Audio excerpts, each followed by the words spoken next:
ఏమండి నా వల్ల కాదు. ఏమండి నా వల్ల కాదు. ఒక్కసారండి. నన్ను వదిలి. అయ్యో ఏమండి ఆగండి కాదు. ఆగండి. నాకు ఓపిక అయ్యో, లేదు. నాకు ఆ మూడు వచ్చేస్తోందండి.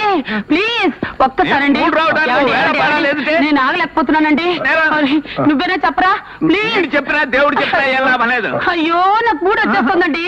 అయ్యో అయ్యో అయ్యో అయ్యో అయ్యో ఏమండి ఏమండి ఏమండి అయ్యో. నాకు ఓపిక లేదు. అయ్యో ఒక్కసారండి. ఏమిటి అసహ్యంగా? అసహ్యం ఉంది, రోజు ఉండేదేగా. నాకు మూడు వచ్చేసింది, ఆయన ఓపిక లేదంటున్నారు. నువ్వేనా చెప్పవే, నువ్వేనా ఎవరు చెప్పవే. చెప్పినా లాభం లేదే. మీరేం కంగారు పడకండి. అమ్మగారు పుస్తకాలు రాసే రచయిత్రండి. అమ్మగారికి మూడు వచ్చేసినప్పుడు నోటితో టపా టపా చెప్పుపోతుంటే అయ్యగారు చకా రాసేయాలండి. ఇంతకీ ఈయనెవరు? మన మేడ మీద గదిలో అద్దెకి దిగుతున్నారు. అడ్వాన్స్ కూడా ఇచ్చారు. చూసే ఒప్పుకున్నారా? దానికే ఉందండి, ఓపెన్ ఎయిర్ థియేటర్ లాగా వండర్ఫుల్ గా ఉంటాను. ఈవిడే మా అక్క నాగమణి. ఛీ, అదేం పరిచయం చేయడం. ఆంధ్రుల అభిమాన వాణి, నవతరం నవల రాణి. ఇంకా ఏ నవల అవలేదు పోనీ. ఇక నా పరిచయం. నా పేరు subedar Subbailingam the great, military returned. మిలిటరీలో తమరు ఏం చేసేవారు? వంట పని. వంట పని అని తేలిగ్గా తీసిపారేకు. మిలిటరీలో తుపాకీ పుచ్చుకుని యుద్ధం చేసేవాడే కాదు, గరిటె పుచ్చుకుని వంట చేసేవాడు కూడా వీరుడి కింద లెక్క. అంటే సిప్పుల్లో బాత్రూములు దుడిసేవాడు కూడా మన ఊరు వచ్చినప్పుడు పారన్ రిటర్న్ అని చెప్తాడు కదండి. Correct. అలాగా. నోర్మై, నువ్వు వెళ్ళి కాఫీలు ఏర్పాటు చేయి. అడగటం మర్చిపోయాను, మీ పేరేమిటి? బావండి. బావా ఎవరికి? పిలిచే వాళ్ళందరికీ. అదేమిటండి? ఇప్పుడు నా అసలు పేరు బాదరబంది వరప్రసాద్ అండి. ఆహా. ఇంటి పేరులోని బా తీసుకొచ్చి ఇక్కడ పెట్టావా, పేరులోంచి వా తీసుకొచ్చి ఇక్కడ పెట్టి రెండింటికి కనెక్షన్ ఇచ్చేసి అందరికి భావన అయిపోయారు. భలే భలే, నువ్వు ఇచ్చిన కనెక్షన్ చాలా బాగుంది బావా. అదేం పిలిపే, నువ్వు వరప్రసాద్ అని పిలవచ్చుగా. ఆ పేరు కంటే బావే బాగుంది. మీరు కూడా ఇలాగే మీ పేరుని 2 అక్షరాల కింద కనెక్షన్ ఇచ్చుకోవచ్చువా? ఆ కనెక్షన్ నేను ఇస్తాను, ఉండాలమ్మా. అయ్యగారి పేరు సుబ్బయ్య లింగం కదా, సుబ్బయ్యలోంచి సూ తీసుకొచ్చి ఇక్కడ పెట్టానమ్మా. లింగంలోంచి నువ్వు ఆపరా వెధవా.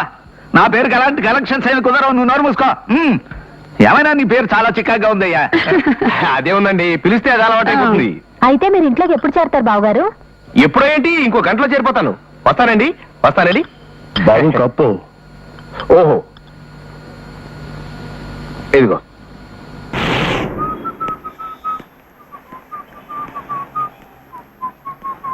అన్నా, నన్నేనా అన్నాను పిలిచావు? అవునన్నా. అంటే నువ్వు సిటీ వాడివి కదా?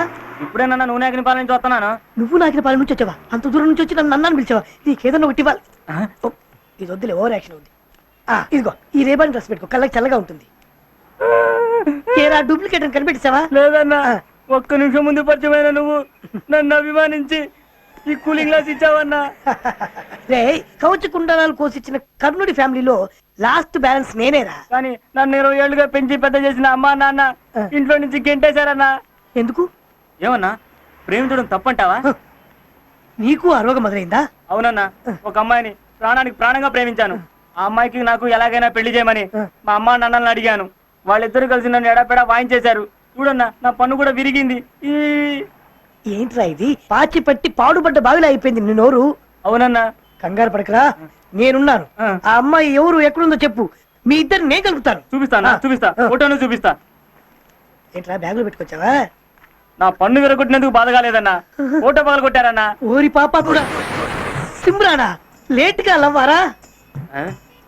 ఏరా, ఈ అమ్మాయి నువ్వు లవ్ చేసింది? అవునన్నా. ఈ అమ్మాయి కూడా తిరిగి నేను లవ్ చేస్తుందా? లవ్ చేస్తుంది కనుకనే ఫోటో పంపిస్తూ విత్ లవ్ అని సంతం కూడా చేసి పంపించింది.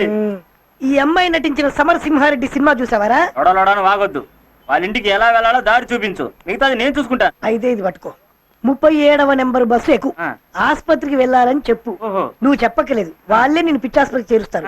అక్కడ అమ్మాయి కనబడుతుంది, వెళ్ళు. చాలా థ్యాంక్స్ అన్నా. Okay okay okay. ఆ కూలింగ్ గ్లాస్ కొంచెం ఇస్తే పెట్టుకుంటా. అది నాకు ఛాయా సింగ్ గిఫ్ట్ గా ఇచ్చిందిరా. అదేవరన్నా? అదొక సింగు ఛాయ్ అమ్ముకుంటుంది, నువ్వు పోరా. ఓ, నా కళ నిజమవబోతోంది. అయ్యా అబ్దుల్ కలాం గారు, యువకుల్ని కలలు కనమన్నారే, ఎలాంటి కలలు కంటున్నారో చూస్తున్నారా? పొద్దున్నే ఆ వీధుల వెంట వెళ్ళడం ఏమిటి, ఆ కుక్కలు అరవడం ఏమిటి, ఆ పిల్లలు రాళ్ళిచ్చుకుని కొట్టడం ఏమిటి, ఏమిటి మనకి కర్మ? పోలేండి, పొద్దున్నే గుళ్ళు గోపురాలంటూ తిరిగినా రాత్రి అయ్యేసరికి మందు స్కీమింగ్ లోనే ఉన్నాం కదా. ఎలాగూ మందు కార్యక్రమం ఉంది గనక శాస్త్ర ప్రకారం ఆయన వచ్చేదంటే కాస్త భక్తి నటించి భజన చేద్దాం, సంబరపడిపోతాడు జీవి. రామ రామ రామ సీతా రామ రామ రామ సీతా రామ రామ రామ సీతా. చాలా సంతోషం. మీరు అలా భక్తి పారవశ్యంలో చెలరేగిపోతుంటే ఈ సీతారాములు ఎంత ఆనందిస్తారు. కానీ రామ భజనకు ఓ పద్ధతి ఉంది. దయచేసి భక్తులంతా తివాసి మీద ఆశీనులోకి ఇవాళ తివాసి సెటప్ అనుకుంటాను. అది రాముడు ఆ పెట్టి తీసి ఎవరి వాళ్ళకి అందించి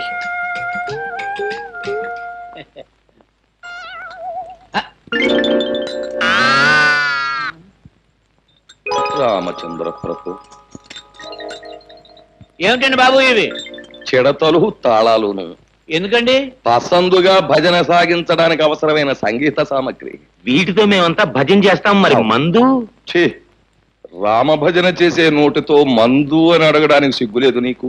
ఈ వేళ నుంచి ఆ నీచము క్షుద్రమైన పానీయాన్ని వదిలేశాం.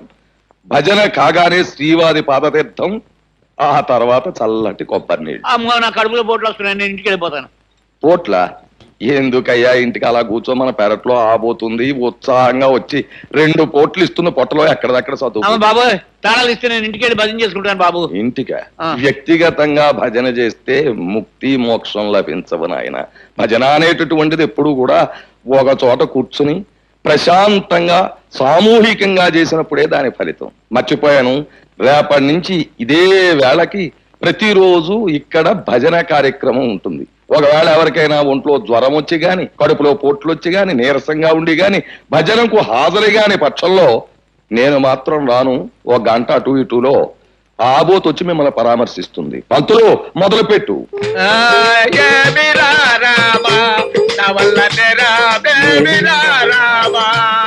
అబ్బాయి కొత్త కథ జాగ్రత్తగా చూసుకో. సరే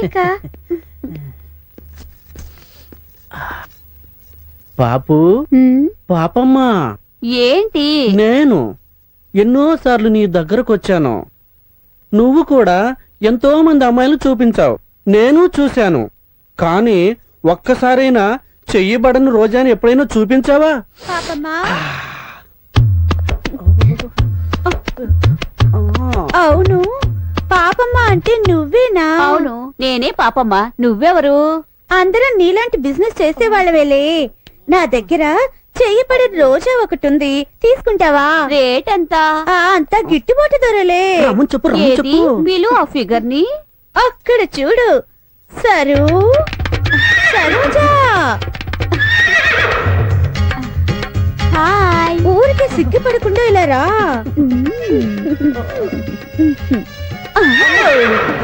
నమస్కారం అండి. ఫిగరు ఎలా ఉంది? ఈ అందగత్తె రేటు 1 అవర్ కి 5,000. ఓన్లీ 5,000. 5,000ఏనా? 10,000 ఇస్తాను, తీసుకో 10,000.